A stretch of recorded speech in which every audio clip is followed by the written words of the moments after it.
votre beau programme. Vous êtes dans votre beau programme, il est 9h11 et comme je le disais il y a quelques minutes, on a la chance de recevoir quelqu'un qui fait sa marque et pas juste chez nous mais un peu partout. Et pour l'introduire, je pense que la meilleure musique, et c'est moi qui l'ai enregistré tantôt, là, sur le fly comme on dit, là, ce serait God Save the Queen. Attention, ça commence. Alors ce matin dans votre beau programme, j'ai l'ultime honneur de recevoir le cinéaste Jean-Marc Vallée. Bon matin. Merci, vous aussi. C'est assez solennel. Oui, t'aurais pu mettre la version des Sex Pistols. Ah, c'est vrai! Ah ouais? Il avait Ben oui. Je peux dire dessus, hein? Ben oui. T'aurais préféré? Ben oui. OK, Oui. parfait. un amateur de rock, un amateur de J'aurais classique. préféré. Moi, c'est mon amour du rock britannique qui Ah m'a ouais? amené là. J'en suis convaincu. Ah, alors François Guerrier-Pi, il Mais t'amène oh, l'original ici. ça là, c'est mon album. Nevermind the Ça là, Bollocks. quand j'ai mis les grilles sur cet album-là, Hein? ça a changé ma vie. Ah ouais. Ah oui, tant que ça. J'avais un casque d'écoute, j'ai mis les grilles. C'était sur Anarchy in the UK, la première, sur le side one. Et je me suis mis à avoir le poil redressé. J'ai fait, qu'est-ce que c'est ça? Qu'est-ce que Mais Jean-Marc Vallée, il n'est pas devenu musicien, il est devenu réalisateur. Comment Ben ça se oui. fait? Je sais, ça c'est la frustration, ça c'est ma pire, c'est quand j'y pense là, puis à chaque fois que je vais voir un show, je veux tellement être à leur place. Ah ouais. Et calique, c'est pas ça que je fais. Je fais des films à la place. Pour ça, je pense que je suis DJ slash réalisateur, que j'aime jouer avec la musique. Donc, dans le fond, tu sais, le côté cinéaste, ça a été un peu un bouche-trou pour cette espèce Moi. de manque. Mais ça a quand même donné du bon travail en bout de ligne, on s'entend? Ben j'essaie d'en faire du bon. J'essaie d'en faire du Est-ce bon. que l'hiver qu'on a actuellement vous rend un peu nostalgique comme ça du beau temps de la Californie? Parce que ça a été quoi, une dizaine d'années en Californie?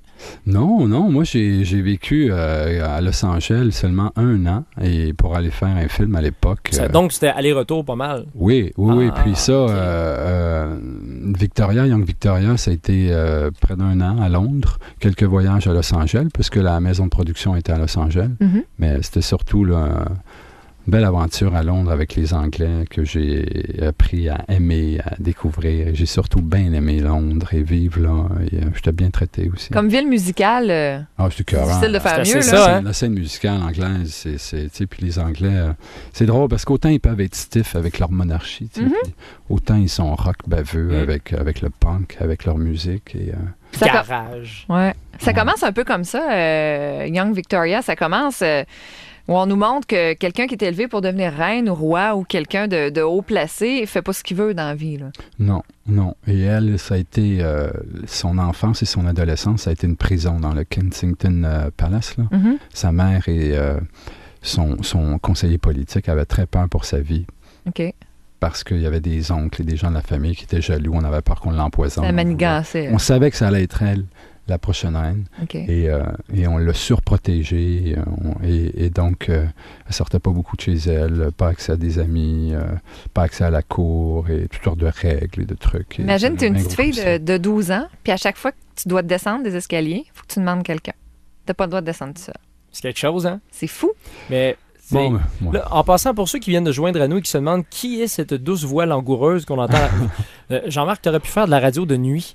Ah oui, Douce voix, c'est vrai que... hein, Très zen. remarque que j'ai ma voix du matin. Là. Ah, ok, C'est ça peut-être. qui est, Jean-Marc Vallée, c'est Liste Noire, c'est pour ceux qui se rappellent de ce film-là. D'ailleurs, Ben ça serait oui. très actuel comme film en ce moment avec tout ce qui arrive avec Tiger puis Les politiciens, tout. Hein, Ah, ouais. les escortes et tout ça, Ah, ça ouais. serait très actuel. Ça a été Crazy, évidemment. Ouais. Donc, et plusieurs autres, là. Mais bref, tout ça pour dire que on l'a avec nous ce matin, puis c'est une belle chance. Et là, le dernier projet, ben, c'est de Young Victoria, où vraiment, c'est une affaire de filles. Parce que, tu sais, C'est un film à grosse robe. Oui, Moi, c'est j'appelle ça. ça comme ça.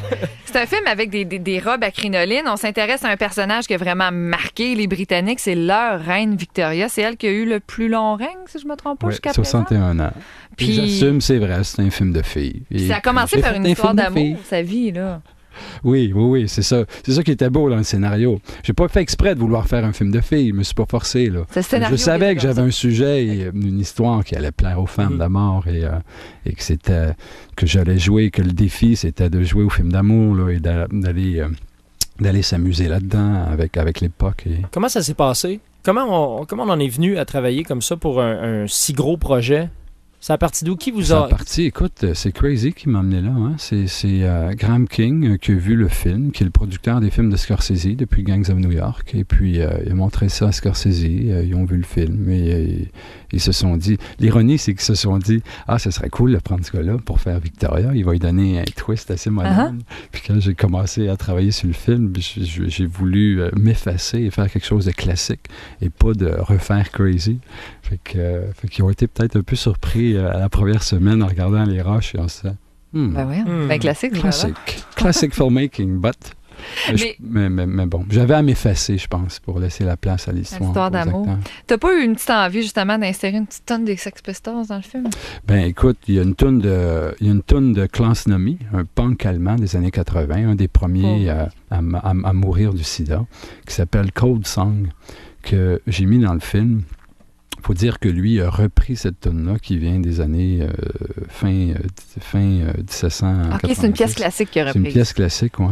Et non, j'avais pas envie de mettre du moderne là-dedans. J'ai fait une recherche avec le classique et l'opéra. Puis, beaucoup de Schubert. Schubert, surtout une pièce de Swan Song. On a donné ça à Albert pour qu'il fasse comme une espèce de... C'était sa façon à lui de séduire. Puis c'était comment? Parce que sur le plateau en Angleterre, ça devait être bourré de Britanniques. Puis c'était comment? Oui, bonjour, Jean-Marc, je suis québécois, alors je vais faire un film sur votre plus grand monarque. Ben, c'est sûr qu'il y avait une petite ironie, là, et au départ, les techniciens étaient un peu qui est cet étranger avec qui vient en plus avec sa gang de chums québécois dans les postes les plus importants. Mais quand ils ont vu qu'on voulait faire du bon travail et qu'on avait fait nos devoirs, il y a un grand respect pour la classe sociale et le titre en Angleterre. Okay. Alors, ils m'ont fourni un chauffeur. J'arrivais le matin en voiture sur le plateau et la porte s'ouvrait. « Your tea, Mr. Valley » et blablabla. Et il y avait un grand respect pour... et ça a été une très belle expérience. Puis comment ça a été, une petite dernière question, de travailler avec la très belle et très bonne Emily Blunt? Emily Blunt, wow, ça c'était... j'oubliais de dire couper des fois. J'oubliais de dire cut tellement que son visage, son jeu me touchait. Vous n'avez pas choisi les plus jolis, hein? Je suis non, un peu déçu. vraiment, Albert est laid comme un pou, c'est ça. Puis, mais ça a été... Parce que dans le film précédent où on a connu Emily Blunt, c'est The Devil Wears Prada. Elle sourit pas beaucoup là-dedans. Non, mais là, on voit son sourire, on voit ses dents. Là, elle a bien fait, elle a bien nuancé le truc qu'elle avait à faire avec jouer la responsabilité, les responsabilités d'une reine et la petite fille rebelle, un peu baveuse. Puis c'est bien de voir les deux.